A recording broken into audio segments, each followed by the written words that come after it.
Welcome, friends, to Crazy Women Country, where women's voices matter. We bring you the greatest female voices in the music industry, from the artists, songwriters, and producers, to managers and executives, and all the women who make the music industry what it is today.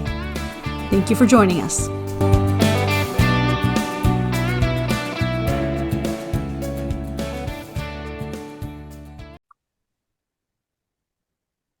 Hello, friends, and welcome to another episode of Crazy Women Country. I'm Donna, and today I'm here with the talented Whitney Miller. How are you doing? Hi, I'm so good. It's great to be here. So glad to have you. We'd love to start with the most difficult question ever. Oh, goodness. All right. Let's see what we got. Tell us, who is Whitney Miller? Oh, that is the most difficult question ever, isn't it? She is a girl who's lived so many different lives. I can look back to growing up in Texas and, she's really bottom line is I'm somebody who just knows what I want in life. And I use fear as my guiding star. I try to say okay, if I'm afraid of that, I'm going to go for it and just see what happens because I just love to have experiences. And that's how I've lived my entire life, from professional sports to Miss United States to taking a fight and being a kickboxing commentator from there. And had a very successful podcast after that. And then now doing the biggest, I feel like, of them all is country music. Well, that is so awesome. And yeah, that transition in general, I think from, Miss USA to kickboxing and MMA, it's like, okay, I could see the athletic part of it, right? But I was like, that's a big change. So I'm going to ask, how did you decide to go from one to the other, obviously? I've always been one that kind of reinvents myself, and I try to do different things. And so when I competed when I was handing my crown over as Miss United States, I was simultaneously, training with professional fighters and UFC fighters that were coming through a company that I was a part of. And it was great fitness. I loved that. But then I also realized, oh, this is something that I can compete in. And my big thing is I like to challenge people and I like to challenge myself. And so I figured what would be the biggest challenge that I could take on. And it was going to be, taking a fight and going to full fight camp. And when I made that announcement, as I was handing my crown over as Miss United States, everyone was, half the crowd laughed and cheered. And the other half was just flabbergasted. You could literally hear a shock, a gasp from the crowd, including my parents and family being a part of that. But that's exactly what I wanted. And so it was something to try and challenge myself and everyone else's worldview. And and the bottom line is what you want to do in life matters only to what you want to do, right? I mean, yeah, that's so it. true. I mean, and it's so true that as limits come up, we put limits on ourselves, really. I think that's fighting ourselves is the biggest battle of anything. So.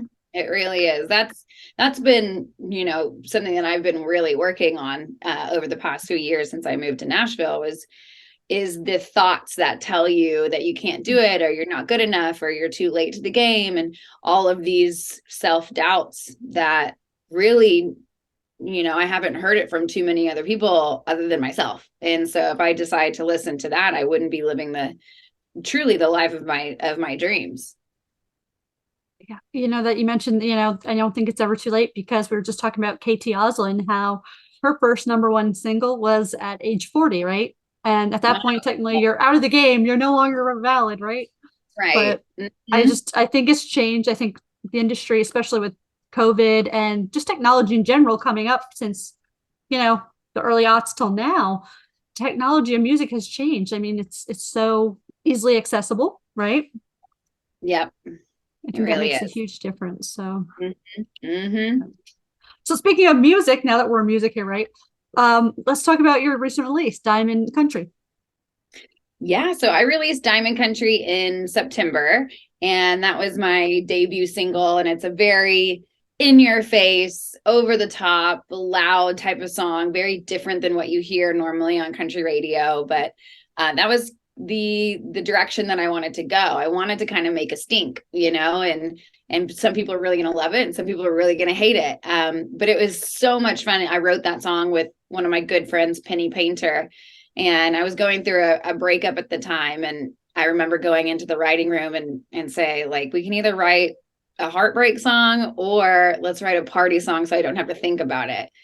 So hence Diamond Country was born out of that. And we did a big music video, which was one of the best experiences of my life and literally one of the most challenging experiences too. It was just so much energy and work and time that went into it, but it really paid off. And CMT.com premiered it, which was a huge dream come true for me, being my first debut single in music and having such an awesome platform like CMT premiering it. I just could not believe it. I was flabbergasted. That is so awesome. I'm glad they did premiere it because, that was caught it on CMT and I'm like, hey, Yeah. So I will say I love CMT for new music like that. And they're very much women first, like, mix, I shouldn't say first, I should say a priority of making women and men equality in the music. So yeah, it's needed, and that's something that I'm learning coming into this business, is the discrepancy in how much, women are represented and how much men are represented.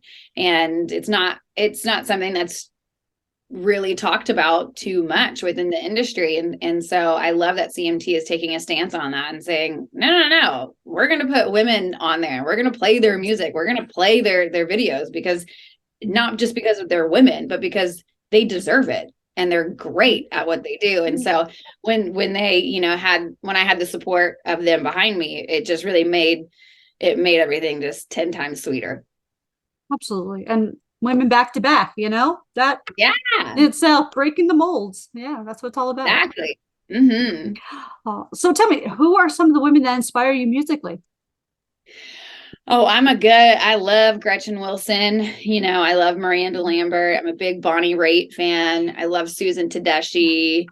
I just kind of like those raspier, don't really care what they have to say, make the music that they want to make. And I grew up on that. I grew up listening to that. And I grew up listening to, old school country with my dad. And we'd listen to Johnny Cash and Hank Williams. And so I think I still have a lot of those influences through me. Particularly, I would say, like, that country rock Gretchen Wilson vibe. I can't get enough of it. I just love that little rebel kind of firecracker side. And that's definitely me. Oh, those are some great choices as well. And yeah, absolutely. Mm-hmm. Oh, so would you like to do our 20 crazy questions? Okay. Okay. And again, as I said before we started today, I promise we won't get arrested yet. Okay, if you say so. I'm calling you to bail me out. But we're probably going to get arrested together. That's the point. So, all right, cool. That sounds fun. Oh, tell me, do you have any guilty pleasure music? The music that's kind of hidden away. You don't tell anyone else you really listen to, or? No, I'm definitely not the person that hides anything. Like, if I like something, I'm going to blare it and dance to it and make everyone around me do the same. And so one of my favorite songs that I just always go back to, that's shocking to a lot of people, is Conga by Gloria Estefan. Banger. I absolutely love it. I can't get enough of it. I will put it on repeat over and over again. How can you not? Doesn't that song just make everyone happy? Like, I feel happy just thinking about that song. Yes, it's the best. And if you guys haven't listened to it in a long time, I'm telling you, go put on Conga and see how good you feel. Absolutely. It's a great, and when you're cleaning the house, it makes it so much better too, because you're just like, It's true. And I need all the help I can get when I'm cleaning. I do not like to clean. Oh.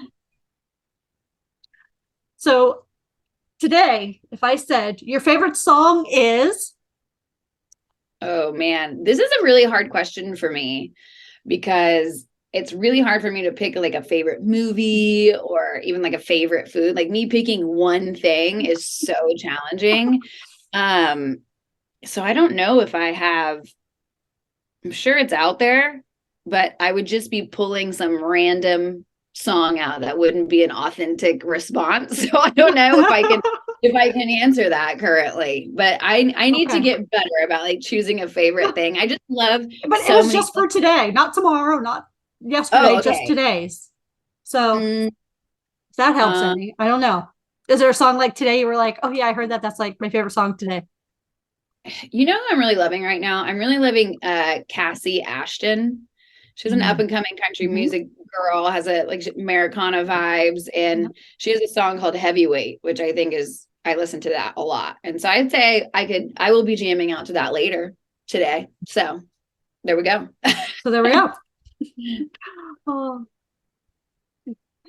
Can you tell me? I'm trying to redo this a little bit. The top 3 concerts you've ever attended. Ooh, yes. I can tell you my top concert, actually. This is one that I remember. Okay, so I could have just said your top concert. Yeah, and I'm shocked to say this, but Maroon 5. I just saw Maroon 5, I don't know, maybe 2 years ago or something like that. And it was insane. It was just insane. Like the show that he puts on and how beautiful the stage is, and maybe everyone else that was there. It was just I honestly kept saying this is a life-changing concert because I felt like it was truly life-changing. It was so much fun. So I would say Maroon 5, even though I literally don't listen to them at all. I've been to Shania Twain. She was my first concert, which I was obsessed with. And then, I mean, I've seen George Strait a few times now, and he doesn't do much on stage, but he's the king. So I will sit there and sing every word day after day after day. Those were all great concerts for sure. I can say the only one I haven't been to though is Maroon 5. So now I'm going to have to put that on my music bucket list for sure. Definitely do it. You will not be disappointed. Oh. So, recommendations.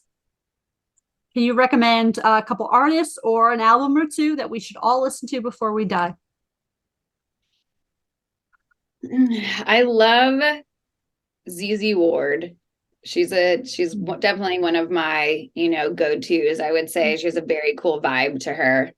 If you haven't listened to Susan Tedeschi and the Tedeschi tracks, that'll blow your mind. Her vocals are just mind-blowing, just absolutely stunning. Those are probably my top 2. If you haven't listened to Dorothy, I like Dorothy. She's more rock, and I can get down with that. And then, you know what? I'm all about Frank Sinatra. Like my favorite thing to do date night, or when you're cooking dinner in the kitchen, throw on some Frank Sinatra. There's nothing better. Perfect. I have to say, I love that everyone lately has been mentioning Susan Tedeschi. I discovered her. I love that. I discovered her many years ago from a friend of mine, and he's like, and all the guys that knew me growing up and things like that were always like, hey, we have some new music for you. You got to check this out. And they gave me a thing from Susan Tedeschi, and I was like hooked immediately. So it's insane. I love her. Yeah, I'm glad that people are talking about her. I hardly hear about her, and it's like I said, I just don't understand because she's just so good. Absolutely. Okay, so tell me. I know you've won awards before, right? Just a few, a couple major competitions as well. But when you win CMA Entertainer of the Year, tell me, who's the first person you want to thank? My mind actually goes to first person I wanted to thank is me. There's like there's some sort of online thing where it's because I put in the work and I showed up for myself, blah, blah, blah. But yes, that's a part of it. But you know what? The first person I would have to thank is Matt Noveski. He was the guy he's the bassist for Blue October, owns Orb Recording Studio in Austin, Texas. And, I have a different background. Along all of the other accomplishments that I've done, singing was my biggest fear too. And I got to a point to where I literally had a phobia of singing. I could not sing. And I did a lot of work on trying to get over that fear because it was becoming like very excruciating to live that way. It was heartbreaking. And I went and sang at his studio for one of my vocal coaches, and he saw me and said, look, there's something here. If you want to do this, I'm here to help you. And if it wasn't for Matt, I don't think I would be where I'm at today. And so he truly, I feel like I owe so much to him, and I will forever, ever always be grateful. And I will definitely talk about him when I win Entertainer of the Year at the CMAs. I'm so excited to see that. Hopefully I'll be in the audience that day, or at least, doing the red carpet interviews that day. So of course. I mean, I hope I can just get on stage without passing out, because knowing me, I'll be so excited. I'll pass out. I'll fall over my dress. I'll just like, I'll be like a firework that just exploded and we have no idea what's going to happen next. But that's beautiful. That is awesome. Thanks. Oh, tell me something on your bucket list. Oh, I have a weird obsession with tornadoes, and I really want to go chase a tornado. That is really cool. I like that. Yeah. You make sure like you do this whole social media thing, like film you doing the chasing of the tornado or whoever you're with, because that would just be cool in general. Listen, I took a bunch of meteorology courses in college because I wanted to be a storm chaser, and I thought that's what I was going to do. And I have like tweeted at the Weather Channel. I follow all these storm chasers online.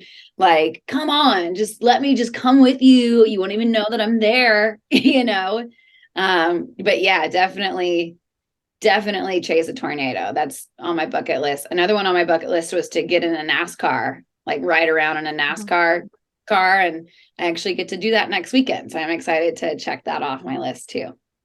That is awesome. Well, congrats on that. Thank you. Favorite vacation spot? Any beach with warm water and a margarita and sun. Like, I am easy. You just put me on a beach and I can lay there in the sun like a beached whale and have margaritas brought to me endlessly. I'm happy. Okay, I'll just bring you down here to Florida, although the water is not as warm right now. It's like, I think 70s or whatever, but still. I mean, it's January, right? So February, whatever we're at, January. Okay. Almost February. Almost. I'm waiting for tomorrow, Jan 1st. I didn't do sugary. I love sugary coffees, and I didn't do sugary coffees all of January. So tomorrow it's going down. I love that. I love how people do their dry or different January things. So cool to see different things. So yeah. Mm-hmm. So tell me, do you prefer paper books, audiobooks, or ebooks? Paper books. Definitely. Yeah. I like paper books. Unless there's like a very in-depth book that's just hard to read, then I'll listen to an audiobook. But recently I've been doing paper books for sure.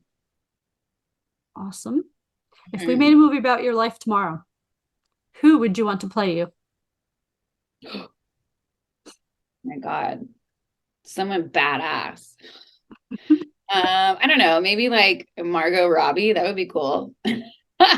Or like maybe it's an older version of me and it's like Jane Fonda, because she's cool. Oh, pretty awesome. I love it. I'll just call her up tomorrow. We'll get started.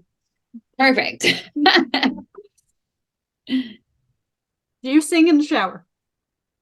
Yes, all the time. I sing constantly in the shower. I write a lot of songs in the shower, actually. I have another obsession of mine is I have a weird obsession with showering. Like it's like my safe place. Like if anything's just going wrong, I can take a shower and get out and I'm like refreshed. I write all kinds of music in the shower, and I sing all the time in the shower too. So I do all the things. Oh, perfect. I love that. And that, it is so true. Like, when you're having a bad day, sometimes you just jump in the shower and it makes it so much better too. Right. Yeah. It could just be like little things you can do. Right. And for me, it's just, what's the lowest hanging fruit that's going to make me feel better? Let me just go get in a warm shower, chill out for a minute, and then, reboot. I'll be fine. So tell us, have you ever had like a bad job? If so, tell us, what do you feel was the worst job, or maybe the worst job for you? Example, we had someone tell us that she's like, the worst job ever was waitressing. Not that it's a disrespectful thing. She goes, I just couldn't do it. She goes, I was carrying a tray, dropped glasses, spilled drinks on people. Like, it was horrible. She goes, I even tried. Oh man. Yeah. I mean, waitressing is really but I loved waiting tables. It's one of like my favorite things. I even flirt sometimes with just saying maybe I'll go wait some more tables because I love meeting people like that, and I've always really enjoyed it. I would say one of the hardest jobs for me was my first job right out of college. I enjoyed it, but it was on a home shopping network, and I was the live host of this jewelry channel where we're selling like cheap jewelry. But I would go on air at 2 a.m. and get off air at, I think it was like 6 a.m. So I was 4 hours live television, no prompter, in the middle of the night. And I enjoyed it, but also I'm just such a person who loves to get up early, loves to go to bed early. I need that. And so having to go to sleep at 3 p.m. in the afternoon to wake up at 10 p.m. for the graveyard shift did not work well for me. It was not good for my mental health. And so I loved the job. If I could have done it during normal business hours, I probably would have enjoyed it more, but that graveyard shift is not for me. That is probably the hardest thing to work. I don't care what job it is. That is the hardest thing, Mm-hmm. Yeah, sure. it'll teach you. I did it for quite some time, and it took me a while to like recover from that. Yeah. I'm always amazed when hospitals, doctors, nurses, things like that do those switch shifts, or even law enforcement, where it's like 2 or 3 months on one shift, 2 or 3 months on another. I'm like, how do you recoup? I mean, to me, it just seems like it takes such a toll to get that schedule. So, Exactly. but I commend them all for doing it. Me too. They are absolutely amazing because I can't do it, and we need people like them. Favorite meal: breakfast, lunch, or dinner? Dinner, all the way. I don't even really like breakfast, honestly. Like I will eat breakfast. I'll eat lunch food or dinner food for breakfast. I'm just not a big eggs and bacon person, but if we have like pasta, I will wake up and eat pasta if that's how it goes.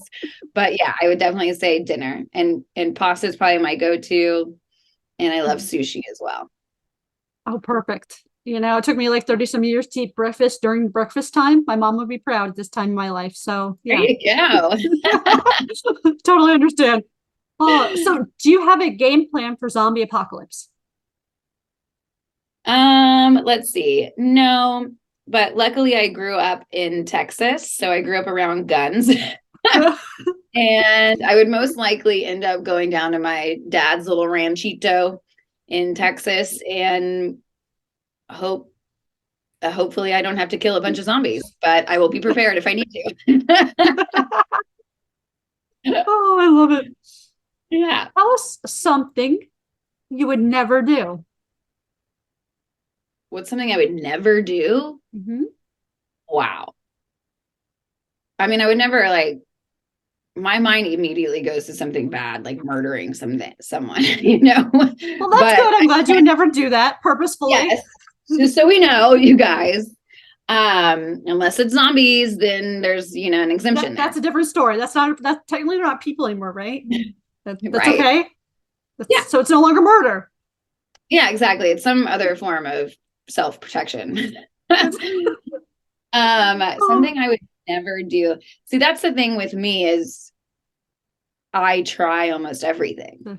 Mm-hmm. Just because I want to know what it's like. And even growing up, my family always told me, oh, Whitney's going to do what Whitney wants to do. And it's really true because I want to taste it and feel it and have the experience of it. I'm not very good at taking someone's word for something, like, oh, it's going to be like this. You don't need to do that. And for me, I want to get out there and try it and see how that's actually going to go. Hence, getting punched in the face and all that good stuff. So that, yeah, I'm not sure. There's a lot you know what? I would never eat like a tarantula or something. Oh yeah. Count me into that. Never. I'm in there. Yeah. I can go on my life doing that. Yeah. Oh, so hypothetically, if I came to you, arrested? we could. If I hypothetically came to you or called you and said, hey, Whitney, I need to hide a dead body. Do you know a good place? Yeah. Okay, we'll leave it at that. No more conversation. That's hilarious. Hypothetically, maybe I do. I don't know. That's so funny. Okay, well, I'll just call you if I ever have to. And if you're kind of hesitating, then I'll be like, oh, never mind. I was just joking. And it's fine. joking. It's totally fine. I'm sure we could find some very top-notch places. Perfect. And I know between Florida, we have the Everglades, we have a lot of swamplands over there, and Louisiana. It's kind of in this whole little area, and yeah, a bunch of weird animals in there. They'll just eat it right up. Absolutely. Oh, so since as people, we never grow up. We never grow up. We have to grow old, but we never have to grow up.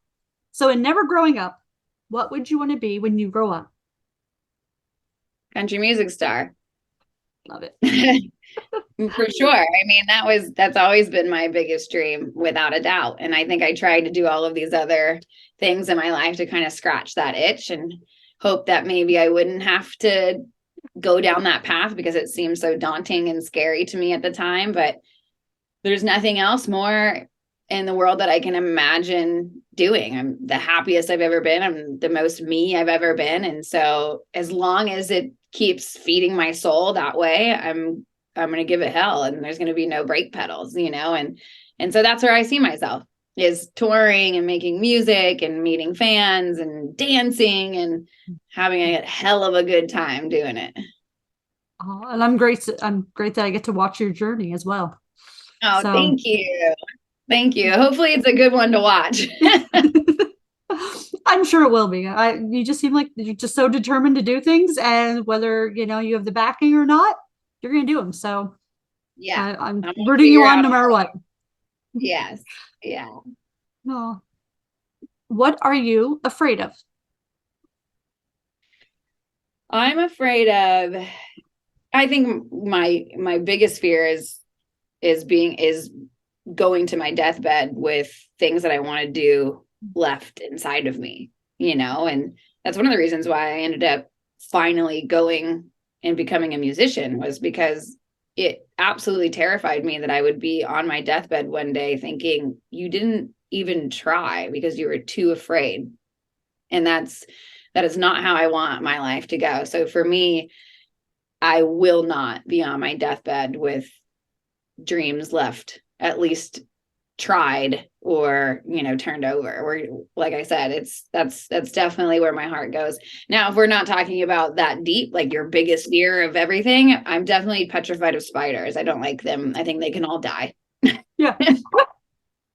I will second that. Thank you. Yes. Nope, I don't need those in my life. Run along. Exactly. They're fine outside, away from me, with nice perimeter. Exactly. Like, you stay where you are, honey. Yeah. Don't come over here. Okay. No. In fact, just keep on moving the other way. Absolutely. Oh, so would you go to karaoke with me? Ooh, okay, fine. I don't like karaoke, but yes, I will.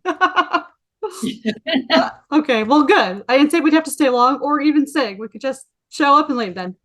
All right, in that case, I'm down to go. I love watching people do karaoke. I just, for some reason, I'm still afraid of it. I just don't like to do it. But I will go and cheer you on, and who knows, maybe I'll get up there with you and we'll do a duet. Okay, we could do that. I'm a little tone deaf, so if it's pitchy, off key, I'm just a regular. Someone told me the other day everyone can sing, and I'm like, yeah, but not all of us can sing well. There's a difference, okay?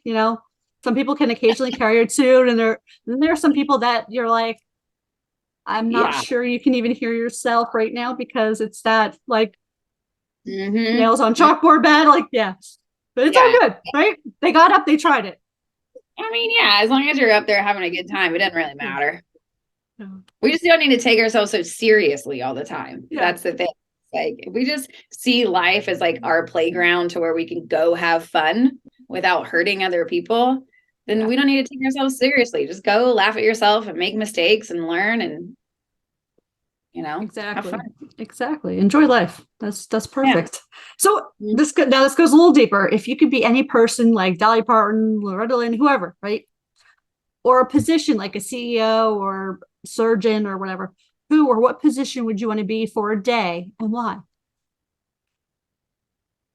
I think I would want to be, I would definitely, I mean, because I'm so focused on music right now, it would definitely have to be someone in the music industry. Ooh, Rick Rubin.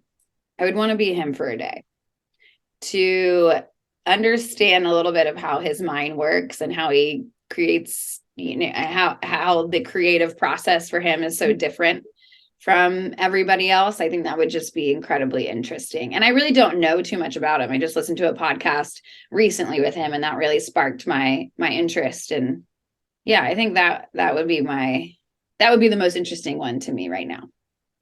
Wonderful. Love it. Do you have any words of wisdom that you live by? If so, what are they? It would be to say yes. Like I'm my mantra right now is just say yes, and figure out how you're going to work through the fears later. I think this is our life, and we have to take the reins of it. No one's going to come along and save us, and no one's going to come along and be like, here's your biggest dream. I'm going to give it to you. No, it's like you have to show up every single day for yourself, and you have to cheer on yourself every single day, and no one's going to be there to do it for you. Might have help along the way, but ultimately you have to make the decision for yourself of what kind of life you want to live. Absolutely. Yeah, we're going to have you back on, just do a motivational podcast now, because that's just like so dead on. I'm like, thank you. Like sometimes you just want to say that stuff yourself, and you're like, oh, so glad my guest said it today. Oh, thank you. Thank you. And that you live by it too, and embrace it. That's the thing, is I have to tell myself these things all the time. It's like, Whitney, no one's going to do it for you. So you just got a little version of a pep talk of things that I tell myself when I'm losing it. I love it. That's going to be our next question for next year. It's going to be like, tell us the pep talk you give yourself. There you go. Exactly. You just inspired a new crazy question. Yes, I love that. So tell us, what do you have going on for the rest of this year? Some shows, more writing, more songs. What's happening? I'm so excited about this year. It's already off to such a good start. I just released another song 2 weeks ago, or a week and a half ago now, called 15 Minutes of Fame. And it's already doing better than the first song, which is great. And I wrote that song with 3 other girls here in Nashville, and people.com premiered that, which was very, very cool for me. And there's some other things coming up with that song that I can't announce yet, but very exciting news. As soon as I can announce it, I will be shouting it. And from there, I'm going to be releasing new music every month. So, you can just get ready, because there's going to be all kinds of new music coming out. I'm playing, I'll be playing here in Nashville at the Listening Room and some other rounds like that. I'm going out to the Super Bowl and doing a private party out there. And so I definitely have been starting to put my schedule together, but really for the next, 6 months, it's all about writing and recording and releasing new music. Beautiful. Well, we're going to be so excited for all the new music coming out. Thank you. If you're in Nashville, go check out the Listening Room and anywhere else Whitney's playing. Yeah, awesome. I love to meet people. So if you guys come out, don't hesitate to come say hi or high five me or take a shot. Absolutely. And I'll let you know if we're coming out, and maybe we can even do a quick little interview or live. And yeah, that'd be awesome. Great. I would love that. It has been a privilege having you on today, and you are welcome back anytime. Thank you. I appreciate that. I'm excited for the next time. Absolutely. So that'll be booked, next month or no? Right. Exactly. I'll talk to you tomorrow. Okay. See you tomorrow. Have a good night. No. But thank you again for joining me. And thank you, friends, for joining us for another episode. We'll see you next time. Bye.